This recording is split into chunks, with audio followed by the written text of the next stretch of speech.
आगे देखते हैं मोलरता किसे कहते हैं। पीछे हम लोग पढ़े थे मोललता, दोनों को एक साथ याद रख सकते हैं। मोलरता, मोलरता। और आज पढ़ेंगे हम लोग मोललता। मोलरता में र आ रहा है और यहाँ पे ल आ रहा है। अगर देखें य र ल व, यानी सबसे पहले अगर क ख ग में र आता है उसके बाद से ल आता है, तो ऐसे याद रख सकते हैं। जो आगे लिखे हैं मोलरता और जो पीछे लिखे हैं मोललता, परिभाषा दोनों का लगभग से मिलता जुलता है। अगर हम 1 लीटर विलयन ले लेते हैं, 1 लीटर विलयन में उपस्थित विलेय के मोलों की संख्या को विलेय के मोलों की संख्या को मोलरता कहते हैं।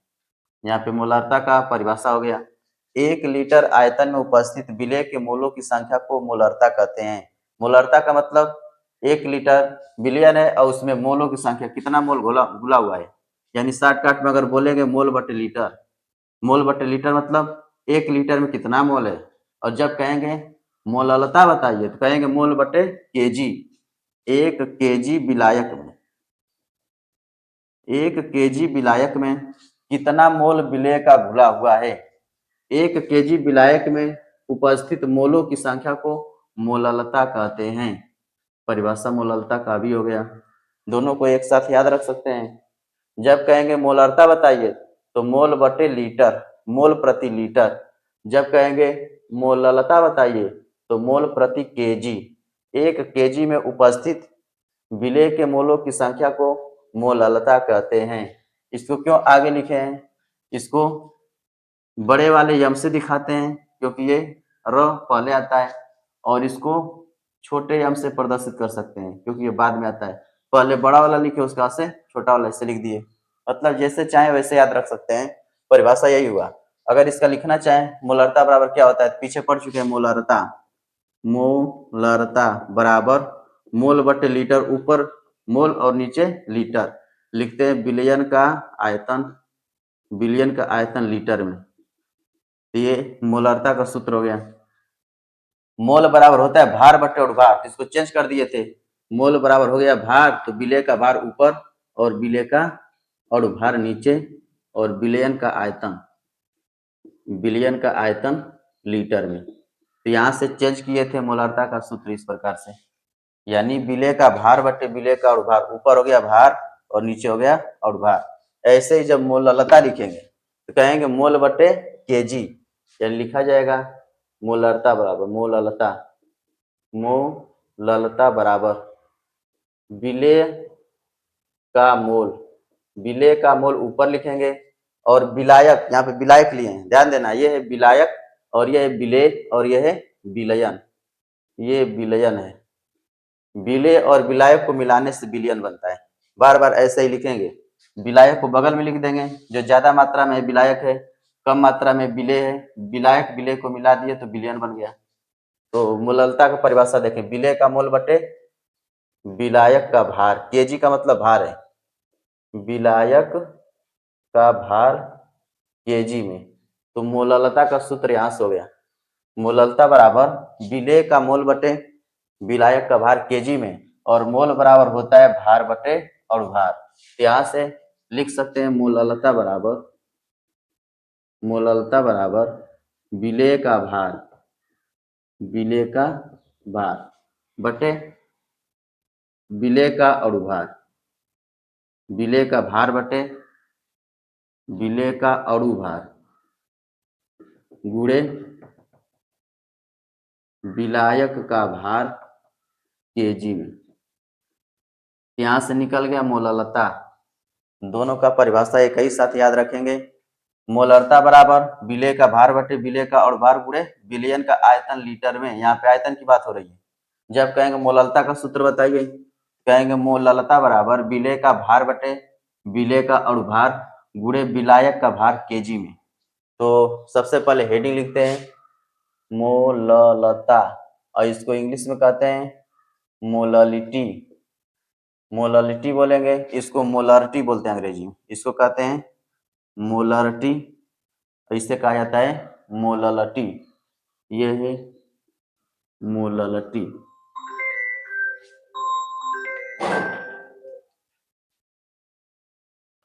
तो परिभाषा देखते हैं इसका। मोललता, इसका परिभाषा लिख रहे हैं, 1 kg विलायक में उपस्थित विलेय के मोलों की संख्या को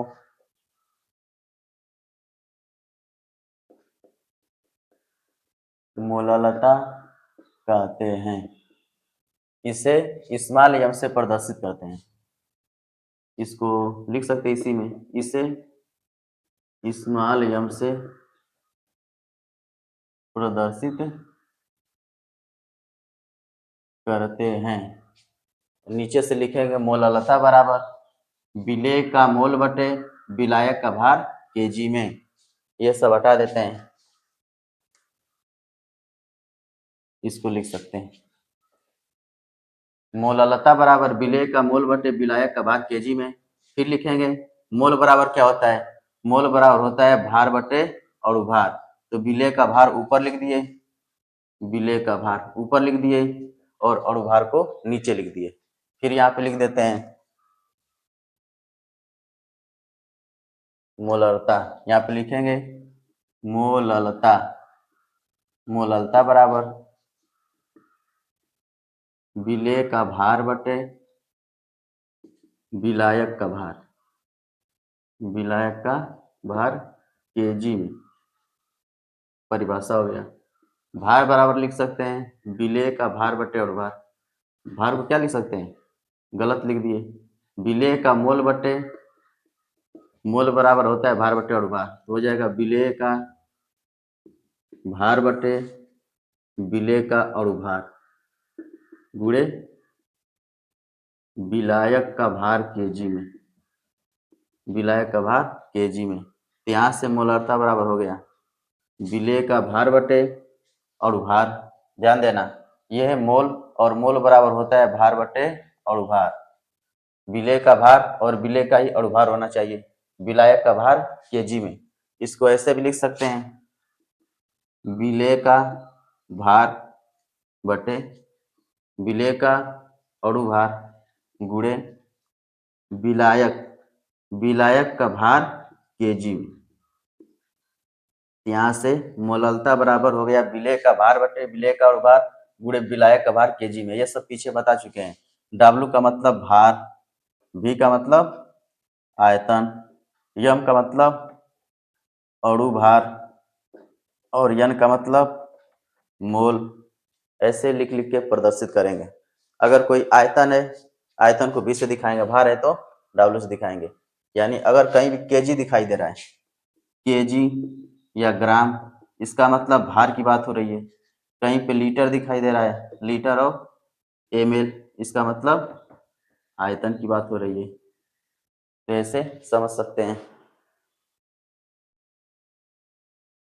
तो मोललता पे जितना प्रश्न दिया हुआ है उस प्रश्न को लगा लेते हैं, यानी जितना सवाल दिया हुआ है उस सवाल को हल कर लेते हैं। सबसे पहला सवाल लिखेंगे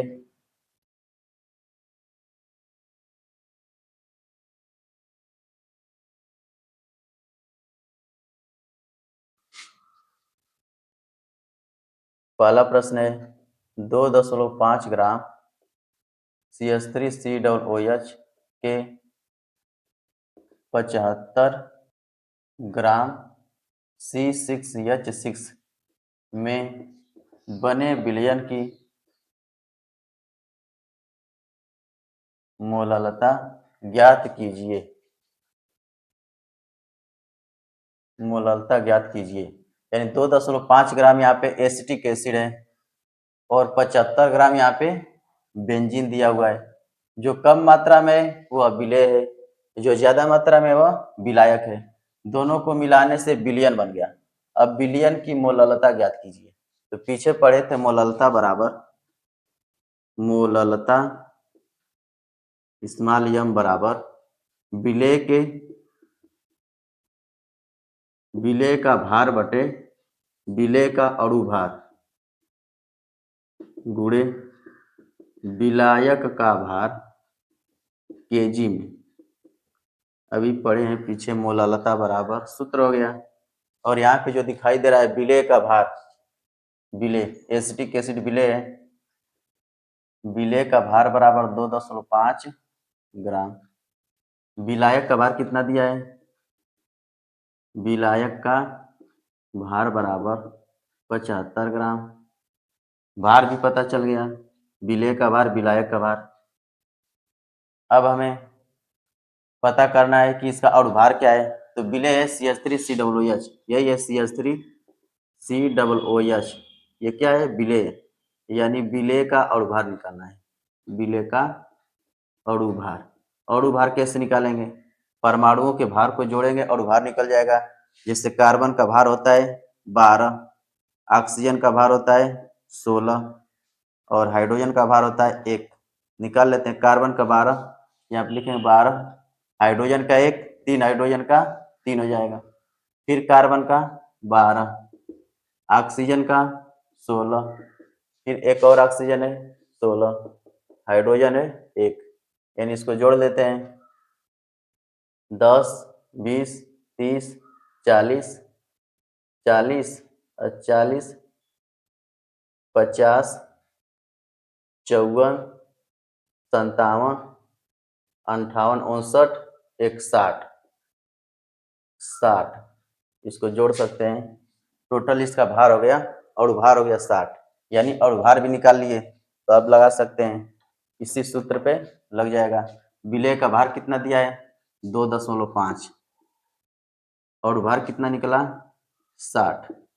और विलायक का भार कितना है? 75 ग्राम। हमें चाहिए केजी में, तो 75 को 1000 से भाग दे देंगे, केजी में बदल गया। यहीं पे चेंज कर सकते हैं, 75/1000 केजी में बदल गया। अब 1000 को ऊपर भेज देंगे, बाहरी पदों का गुणा करेंगे, ऊपर चला जाएगा। हो गया 2.5 गुणे 1000/60 गुणे 75। एक अंक पे दशमलव है, दशमलव हटाएंगे, बटे में 10 लिखना पड़ेगा, 10 लिख दिए। अब यहाँ से लिख सकते हैं, 1 0 से 1 0 काट दिए, 2 0 से 2 0 कट गया। नीचे बचा हुआ है 25, 25 से कम 25, 25 तिया 75। फिर इसको काट दिए, 2 तिहाई 6, 2 पचे 10, यानी ऊपर 5 बटा बच गया है और नीचे 3 तिरिके 9, 5/9, यानी 5/9 आया। और क्या लिख सकते हैं?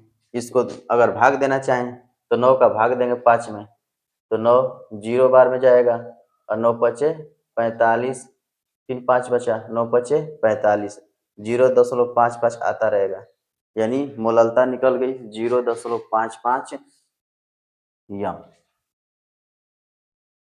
अगला प्रश्न है, 10 ग्राम NaOH को 500 ग्राम H2O में विलय किया गया,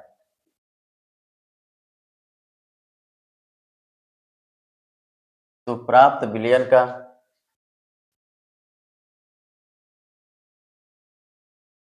मोललता ज्ञात कीजिए।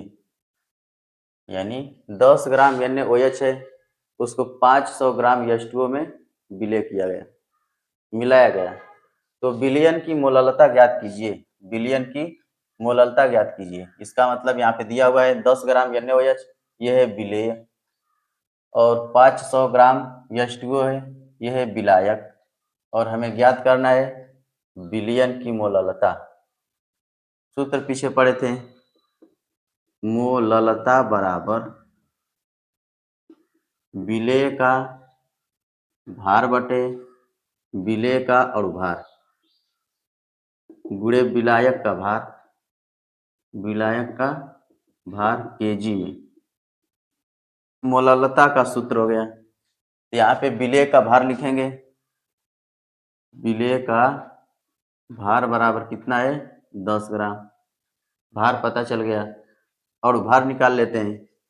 विलेय का अणुभार, विलेय का अणुभार बराबर सोडियम यहाँ दिया है, सोडियम का भार होता है 23, ऑक्सीजन का होता है 16, हाइड्रोजन का 1, 20, 30, 36, 3, 1, 4, 40 हो गया। अब यहाँ पे विलायक का भार निकालते हैं। विलायक कौन है? जस्ट गो, ये विलायक का भार, विलायक का भार बराबर 500 ग्राम है। इसको बदलते हैं केजी में, सूत्र में केजी दिया है तो लिखेंगे 500 बटे 1000 केजी, 1000 से भाग दिया, केजी में बदल गया। इसी सूत्र पे रख देते हैं। विलेय का भार, भार कितना है 10 और भार कितना निकला 40। विलायक का भार कितना है 500 बटे 1000, 1000 को भेज देते हैं ऊपर तो बचेगा क्या 10 गुणे 1000 बटे 40 गुणे 500। इसको अगर काटते हैं 500 से 2 बार में 1000 हो गया। और किससे काटें? इसको काट देते हैं 10 एक कम 10, 10 चौके 40, फिर 2 एक कम 2, 2 दूनी के 4, यानी ऊपर कुछ भी नहीं है 1 और नीचे बचा 2, भाग देंगे आएगा 0.5, 1 बटे 2 बचा या 0.5 लिख सकते हैं।